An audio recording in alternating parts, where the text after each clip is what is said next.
Great. So what you've heard there is a short snippet of an Ableton Move version of Higher State of Consciousness. I think definitely I would consider it kind of the gateway entry to Acid House. It was a worldwide hit. It was a great, simple idea, well executed, and I still think it's a great record.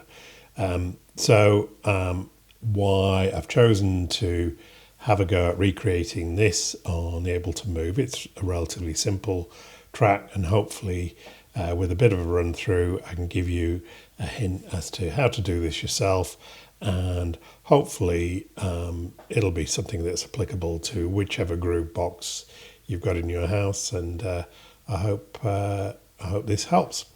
Okay, so essentially, the track consists of a drum machine, some samples, two Roland TB303 bass synthesizers doing the acid bass lines that overlap with each other, and a string synth. So pretty much drum machine, 303 string synth, and we're well on the way to getting started with a setup that can recreate this. So let's do that first. So I've started with the basic Ableton 808 drum machine kit. What I have done though is I've replaced the snare for snare cryptic, and I've pitched that up by one semitone just to sound a bit more like the snare on the record. And the other thing I've done is I've replaced the 808 bass drum in the standard 808 drum set that comes with the Ableton Move with the huge 808 slightly compressed, slightly saturated, longer duration. And if I play the drum pattern, you can pretty much see that we're off to a flying start there. I will try and pop up on the screen a representation of the drum pattern, but essentially what we're aiming for is something that does this.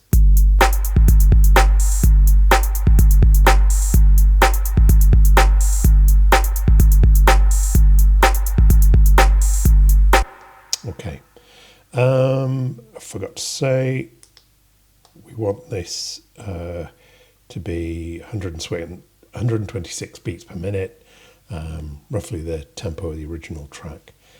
I have done one extra thing in the drum set, and there's a little spoken pitch stretch vocal.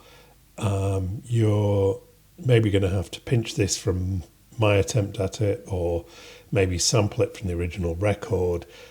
Just for fun, I thought I'd say the phrase and try and distort it in a similar way. Opening to the higher state of consciousness. Okay, so by all means, sample that if we can get it cleanly. Right, that's the rhythm pattern. There is one other important loop that comes in later on, and you're either going to have to download this along with this Ableton pack, or find some other place to do it. And essentially, if you Google the hotpants loop, it'll be a very distinctive, memorable loop that you will have heard before.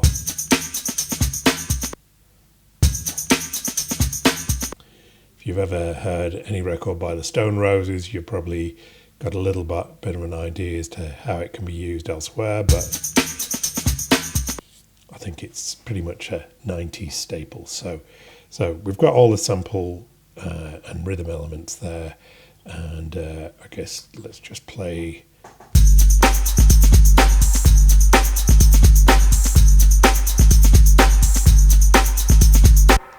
Okay, right. Let's do some bass patterns. So what I will do is I'll stick on screen a representation of how to program in the notes for the first one, you don't want to be seeing me try and play this live into this. It's quite painful to watch me try playing anything in time. I'm far more a step sequencer. So hopefully this gives you an idea. And so this is the first of the 303 bass lines that basically plays all the way through.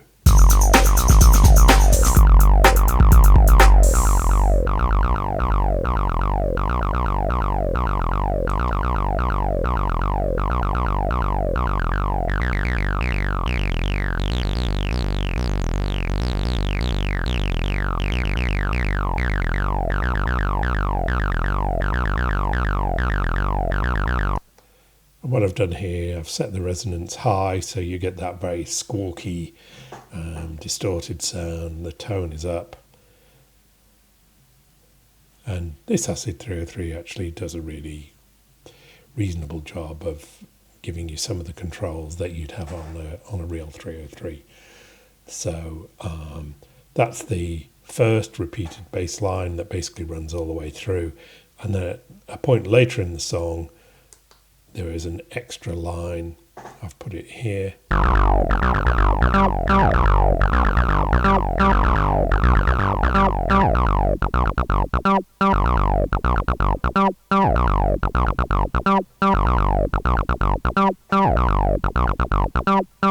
Okay, you get the idea. So there's those two patterns. Both of them are 1 bar each. And then the final element.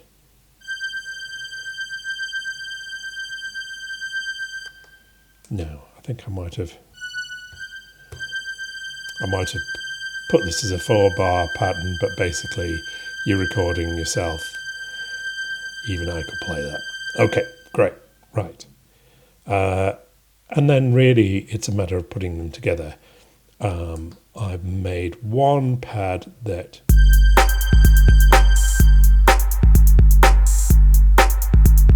plays the loop 4 times.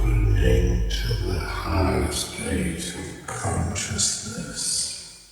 Then does the vocal sample. So I can start off with the drum pattern, add the first bass loop, change over to that, adding in the string synthesizer as well. I can then add in the hotpants loop with all 3 going.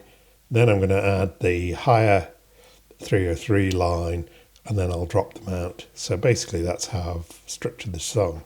So if I run them through, and what I might do then is I can select perhaps either of the Acid 303s, and I can twiddle the resonance and cut off basically to give some effects. And then the final thing, there are some sequences. Let's that if I pick the session mode, I think the dynamics, I think I put very fast, and for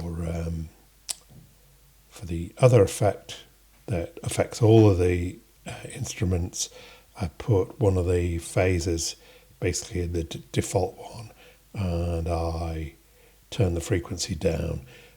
There is a little bit on at least one mix of the record that actually does have phased sections, so I thought that would give us another fun effect we could throw in. Okay, how about we build this up then? So how pretty much do it like this. So let's start with a clean canvas. So I'm going to start drums, bass, and we're pretty much, you can see what I've done is I've ordered them pretty much in line, so it's easy for me to remember where I'm up to in the song. So let's start with the drums.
Okay, hopefully you get the idea. As I say, I'll put all the patterns up, so hopefully you can recreate those yourself and have fun. I hope you enjoy doing it. Now, if you want to hang on a little bit more, I'll try and show you how you can then take that version and extend it using the Schwung hack on the Ableton Move to maybe get an even more realistic version of it. Okay, so I'll see you in a second. Okay, thanks for staying in. Now, why would we want to try and use the Schwung hack on something like that? I guess the main reason is that the Schwung hack gives me a lot more controls. It gives me some more realistic recreations of the 303. So let's see if we can improve on what we've already done. So first thing is I've gone into the Schwung hack and I've selected basically instruments on each of the channels to augment what's already there. So, and I've put some extra effects as well. So we've still got the Ableton drums, a Schwung 303 emulation with effects processing, a 303 on track 3, and I've used the Hera synthesizer to be the string synthesizer with some chorus. So we've got a good combination there. So how about I put the same sequence on as before, and what I will try and do also is show you some of what Schwung also now does in terms of the UI that you're also offered. So let's get something playing. Okay, hopefully already you can see we've got maybe a more convincing 303 sound.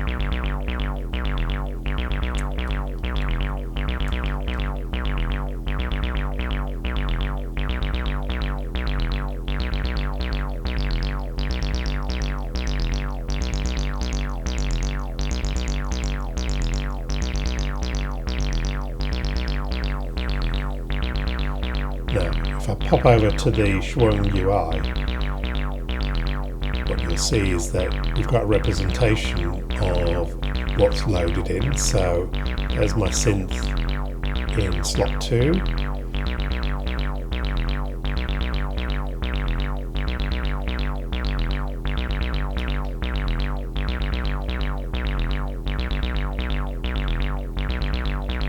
Sorry, too many screens. There's slot 3. Slot 4 with the string synth. So what I can do first off is, you can see I've got all the parameters there. I can program and dial it from the UI.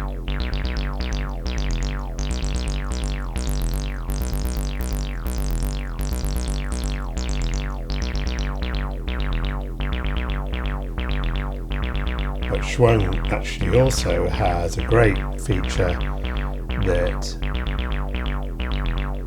you can see I've actually got access to all the MIDI verb effects processor settings. It's got an LFO that I can assign to allow me to twiddle the cutoff. So if I turn that on now,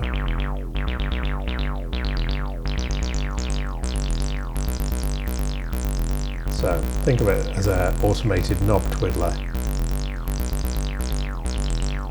Right, I'll drop out of the UI and let's stick some drums in too.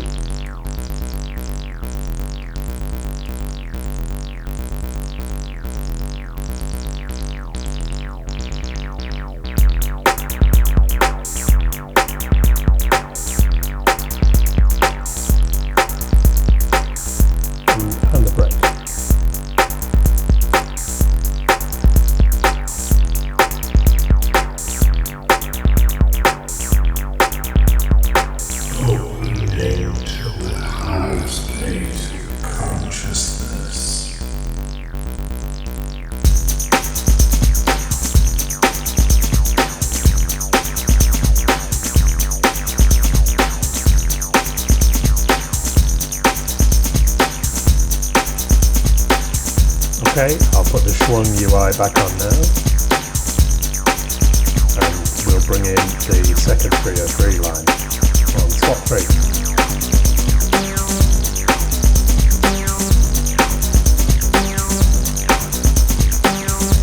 See, it's got some of the access to the original 303 mods.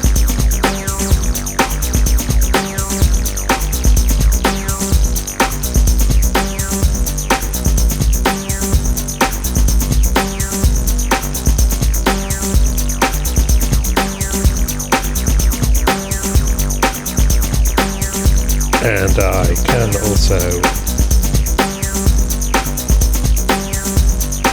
add in some extra effects. I've put some tape delay here.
Okay, so you can see the Schwung hack has really developed since I think the last chance we had to have a look at it. I will try and do a video that maybe gives more of a run through there, but hopefully this gave you a great idea for maybe having a go at doing this track yourself. Hopefully I've given you some of the ingredients. I will try and stick up the whole Ableton file, Ableton Move file for download. And I hope you enjoyed this. See you next time. Take care. Bye.